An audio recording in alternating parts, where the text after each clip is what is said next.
tous, bienvenue à ce JLF, Jésus l'a fait ou Jésus le fait pour moi, une émission de témoignage à la gloire de Jésus-Christ. Nous sommes sans cesse touchés par l'œuvre de Christ dans nos vies et il est primordial de la partager autour de nous.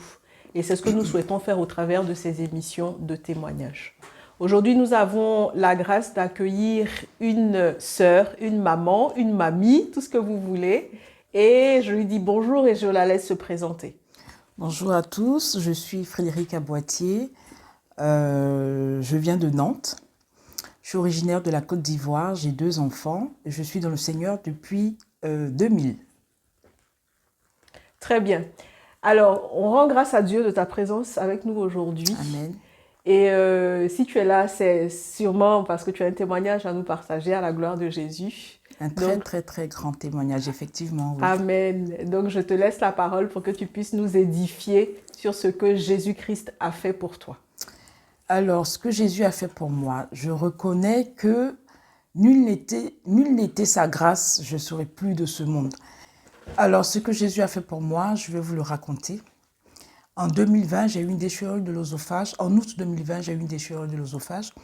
Donc, pour le rétablissement de l'œsophage, j'étais suivie par 2 gastro-entérologues. Donc, le dernier contrôle a eu lieu en octobre 2020. Et en mars 2021, je n'arrivais plus à avaler quoi que ce soit. Donc, je prends rendez-vous avec la gastro-entérologue qui me dit qu'ils ont fait un prélèvement parce qu'il y avait une tumeur. Et quand ils ont analysé, c'était un cancer de l'œsophage. Alors, elle me convoque dans son bureau, elle me donne le résultat du diagnostic. Et moi, je lui dis, mais j'ai été poussée par une force parce que je lui dis pas avec un sourire, mais avec une conviction que je ne me sens pas concernée par le diagnostic qu'elle est en train de me donner. Et elle me dit, elle ne comprend pas, elle me dit pourquoi. Je lui dis, parce que ma foi ne me permet pas d'accepter le diagnostic que vous me donnez. Elle me dit, mais vous allez quand même suivre le traitement. Je lui dis, là, maintenant, c'est de votre sort. Et effectivement, la prise en charge de cette pathologie-là se met en marche. Il y avait un premier protocole qui avait été proposé. Finalement, il a été refusé parce qu'il il convenait pas à ce que je traversais. Donc, quand le protocole finalement qui a été confirmé, tout s'est mis en place. Donc, il y a eu chimio, ça a commencé par la radiothérapie. J'ai eu 23 séances de radiothérapie et j'ai eu 6 séances de chimio. Mais ce que je retiens de cette expérience-là, c'est que la parole qui dit prier les uns pour les autres m'a vraiment portée parce que j'ai compris le sens de l'intercession. Parce que quand j'ai vu toutes ces personnes que je connaissais pas, tous ces groupes de prières qui se sont mis en marche, en mouvement pour moi, j'ai compris que Dieu était avec moi dans cette épreuve que je traversais. Et aussi, à l'issue d'un temps de prière, j'ai eu la conviction de faire une offrande. Et quand j'ai fait cette offrande-là, dans mon cœur, je savais que je n'allais pas mourir. Au bout de 2 mois, parce que la séance de radiothérapie a commencé au mois d'avril 2021, et la radiothérapie a suivi, et tout le traitement radiothérapie et chimio a pris fin le 3 juillet. Il n'y avait plus de tumeur, il n'y avait plus rien, parce qu'entre-temps, tout avait disparu à cause de la radiothérapie. Mais c'est comme si c'est maintenant que ma foi avait été mise à l'épreuve, parce que la descente aux enfers a commencé. J'ai commencé à avoir tous les maux, à perdre même l'usage de mes jambes, etc. C'est comme si l'ennemi me disait, c'est vrai, il n'y a plus de tumeur, mais tu vas voir, tu vas mourir. Et c'est-à-dire qu'il y a un verset qui m'a porté par contre pendant tout le temps du traitement que je faisais, celui de 1 Pierre 2, 24, qui nous dit « Lui qui a porté lui-même nos péchés en son corps sur le bois, afin que, morts au péché, nous vivions par la justice, lui par le meurtrissure duquel vous avez été guéris. » Et il y a le verset de Ésaïe qui nous dit « Nous sommes guéris ».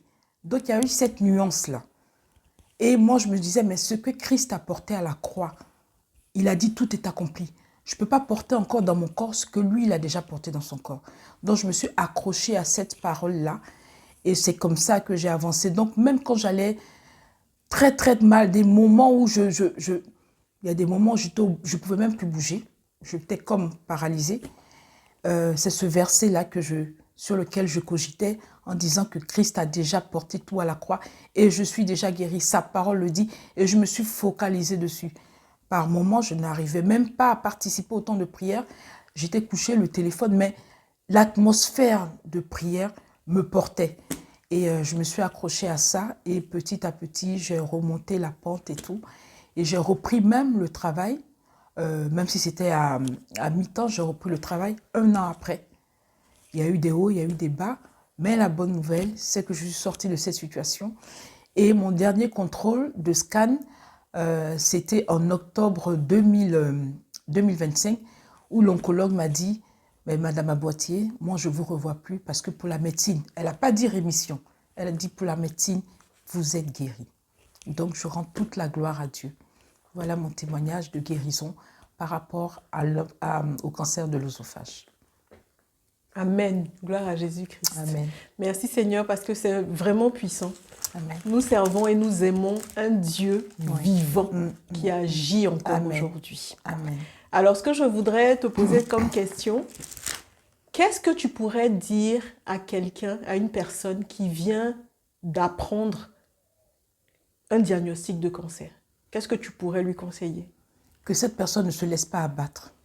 Parce que les hommes ont leur diagnostic, mais Dieu nous a dit à la croix, Jésus nous a dit à la croix qu'il a tout accompli. C'est vrai que quand on nous annonce ce genre de diagnostic, on a tendance à vouloir paniquer. Non, nous ne devons pas paniquer. J'ai lu un livre d'un pasteur qui a dit que quand nous acceptons le diagnostic que les médecins nous donnent, eh bien les démons de ce diagnostic-là, de cette pathologie qu'on nous a annoncée, entrent dans nos corps. C'est vrai, nous sommes face à la maladie et tout, mais nous ne devons pas accepter en fait. Parce que le fait que nous acceptions, c'est comme si, oui, c'est bon, on va commencer par dire, oui, ma maladie, oui, c'est mon cancer. Non, non, non, non, non, ce n'est pas notre cancer. Il ne nous appartient pas. Ce n'est pas notre maladie, ça ne nous appartient pas.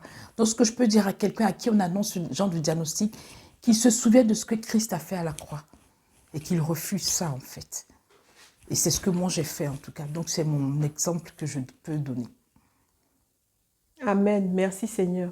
Merci beaucoup pour votre participation de ce jour, pour ce beau témoignage. Oui. Que toute la gloire revienne à Jésus-Christ. Et nous prions ensemble qu'il multiplie vos jours sur la terre, qu'il multiplie vraiment comme il le dit, que tu puisses vivre rassasié de jours dans sa paix, sous sa protection et dans sa grâce. Amen. Merci à tous pour ce temps. On va se dire à bientôt. Rendons grâce à Dieu et la paix et la grâce nous soient données de sa part. Amen. Alléluia! Le châtiment qui nous donne la paix est tombé sur toi, Jésus. Mais c'est par tes meurtrissures que nous sommes guéris. Quand les épreuves m'accablent, je pourrais t'oublier. Mais je choisis de prier. Quand les épreuves m'accablent, je pourrais t'oublier. Mais je choisis de briller.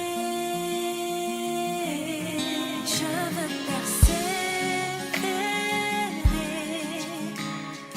dans la sainteté. Je veux persévérer dans mon intégrité. Je veux persévérer.